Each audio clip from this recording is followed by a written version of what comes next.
Agriculture is unique in that everything has to be done in the right order at the right time. Otherwise, the harvest is lost and you have to wait for the next planting season to begin. So if you have a disruption in automotive and you can't get spark plugs and they come in 3 weeks later, you just plug them in and you're good to go. You can't do that with ag. You have to have the finance to pay for the inputs. You have to have the fuel for the heavy machinery. You have to have the fertilizer and the pesticide and everything else at the right time. We have very discrete concentrations of production for a lot of the stuff that matters, with fertilizer being the single most exposed. 3/4 of the world's phosphate fertilizer, for example, comes from either Saskatchewan or Belarus and a single mine in Russia. You can see the problem. So we're going to have a significant breakdown throughout the supply chain for any number of reasons that's going to cost us at least 1 billion people over the next 20 years. That assumes we are okay with GMOs. If we're not, 2 billion. There's not a way around that I can see at the moment. And every day that we've gotten into the Ukraine war where that system hasn't broken is a gift, because it provides a little bit more time for other producers to step in. So far, the 2 producers that have mattered the most are American chemical refiners, who are cranking out as much nitrogen fertilizer as they can, and the Saskatchewanians, which is just a fun word, but they're taking programs that were originally thinking to be 12 years for expansion. They managed to shrink it down to like 7 or 8, every little bit. Let me give you something not to do. Don't try to short sell the Chinese stock market. Every market before 1945, it typically went to zero at some point. Because you can't short sell a country that fails. There's no one on the other side of that. So careful how you play. But in terms of betting on the future as opposed to trying to kick the Chinese world down, it's all about the industrial position.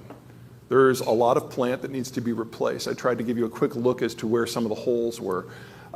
If I were betting on the biggest margin, let me give you 2. Number 1, those low quality chips, the Internet of Things. There's nothing about that technology that is, from our point of view, exotic. And we could expand that very, very quickly. So it's not just for the Internet of Things. There's a lot of other uses for those low-quality chips. For example, the average EV has $1,000 worth of them in it. And we produce about 10% of the global total, Japan about 10%, China the rest. So filling that out is just a question of whether or not we're going to expend the relatively small amounts of capital and labor we have in order to build it out. But we know how to do that in less than 2 years, so that's the one. The next is medium manufacturing that's on the verge of heavy manufacturing. Because we have all the chemicals, it doesn't take much disruption for the rest of that to flood back. And anyone who gets in on that space before the break is going to have an outsized presence in the market for the remainder of the year. I am not a growth investor as a rule, just my own personal preference, because I don't have the time to dedicate to it. I'm not a day trader in any stretch of in any way, shape, or form. And do not take this as financial advice, because that is not my job. But what I do, I look for places that are American, where the company is American domiciled for rule of law, where the company has American production to take advantage of positive demographic trends.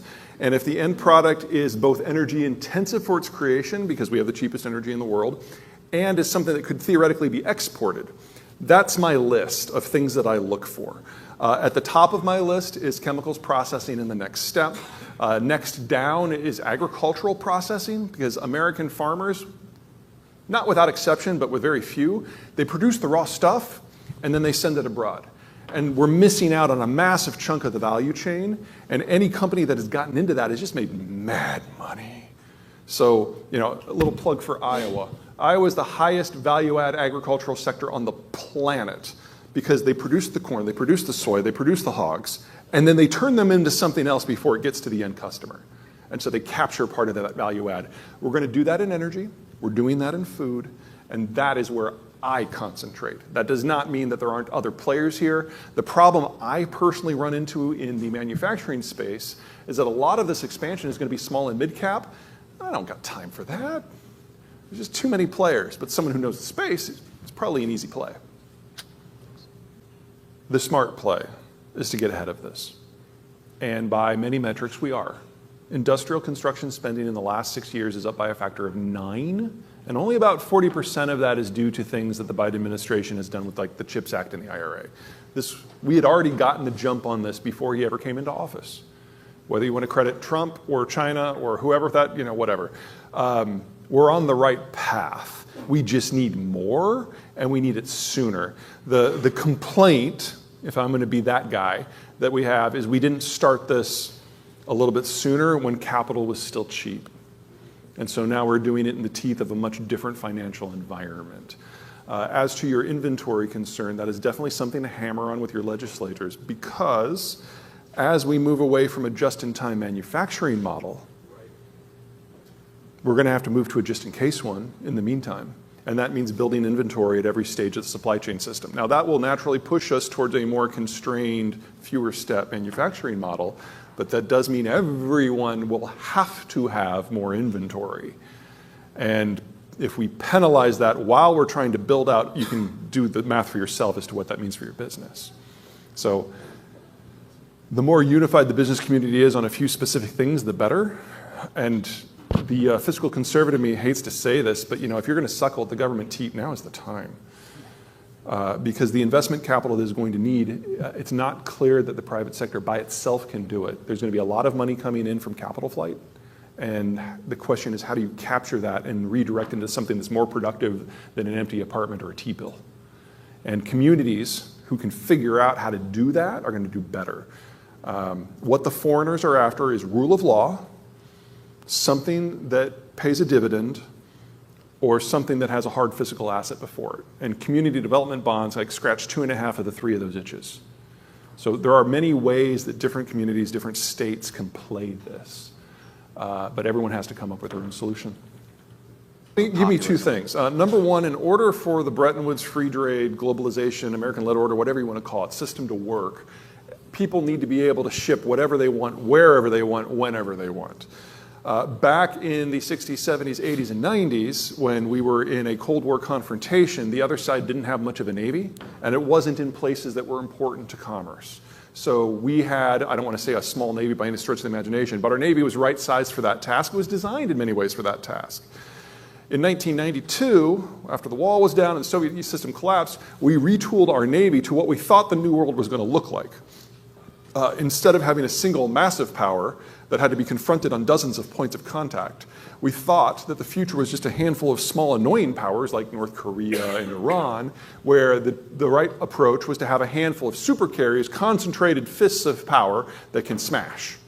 And we did away with most of our smaller frigate, destroyer, and cutter forces. The world we're in today is not that world. And we haven't had updated strategic guidance from the White House since 1992. And so the Navy has been continuing on this path towards more, bigger, fewer ships, even as the world has become much more differentiated. So we only have about 60 to 80 of the vessels that are capable of doing patrol. We probably need 800 to do the globe. And half of those ships are dedicated to protecting the carriers.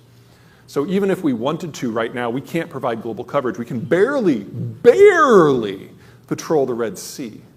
And if we had a real issue with somebody who wasn't an incompetent terrorist somewhere else in the world, we couldn't do both at the same time. So I'd say strategically, we are no longer capable of supporting that system, even if we wanted to. As to whether we want to, Donald Trump basically left the WTO by not appointing judges, so it can't function anymore, and Biden has neglected to do it. These are very, very similar precedents from that economic international point of view. And so the system that allows global trade to happen, the World Trade Organization, it functionally doesn't exist anymore. And then, of course, when it comes to things like subsidies and policy, Biden is by far the most economically nationalist president we have ever had. This is fairly strongly bipartisan. They will bitch about who's on the letterhead, but the policies have a surprising resonance on both sides. Now, I personally think this is a bad idea, but the guy that I've backed for president has lost every time since 1992. Guys, welcome back to my channel. Today I am back with another new video. In this video, Richard Zeihan has discussed about China and how China is the global supplier gas amid Ukraine war. So guys, if you like to watch videos, which are Marked a described location. Sir Bucket शेवटच्या भागानंतर तो घेऊन Zeihan दाखवू का? अरे नुसतं पातेलीच का भेटतात मला शॉटगन आणि and many other explorers, then you can subscribe my channel and watch each and every of my video from my channel. So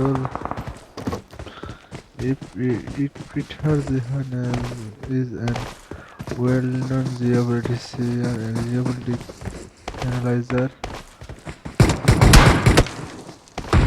He knows well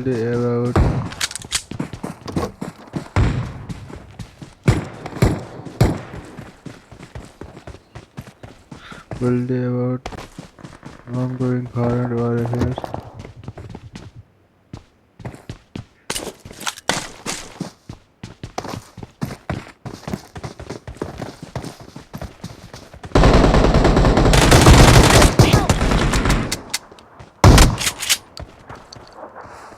So if you watch my video, then thank you to you. This video is very special, so guys, please watch the video and thank you for watching until the end. Now I am going to end this video from here because this is an upload. I'll be back with another content next day. So for now, guys, love you. I'll be back with another content next day. Bye for now. Thank you guys for supporting me. Thank you guys for watching the future Zehan's content.